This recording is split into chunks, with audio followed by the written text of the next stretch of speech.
Mi madre era algo especial. Era una mujer de la aldea, era de Fampous, ni siquiera de San Vicente. Sabía leer, pero escribir solo su nombre, pero su cabecilla regía muy bien. Y fue la que nos obligó a todos, porque papá estaba en Cuba y cuando venía a buscar cariño. Venía mucho, ¿eh?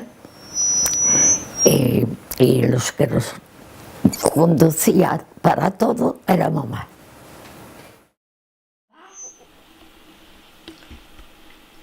Carmiña, mi hermana, su hija, a ver, don José Barbeira, que era el cura, Garrido, que era el maestro. Este es mi primo Manolo, que también fue maestro después, y este es el sobrino del maestro. Esta es Baña. Y este es Alfredo del Martiño, que estudió para cura y lo dejó. Mamá no andaba de bromas, ¿eh? Papá era más chirichero. Mi madre no andaba de bromas, pero podía andar, que tenía que educarnos y conducirnos y hacer de nosotros bien, como lo hizo.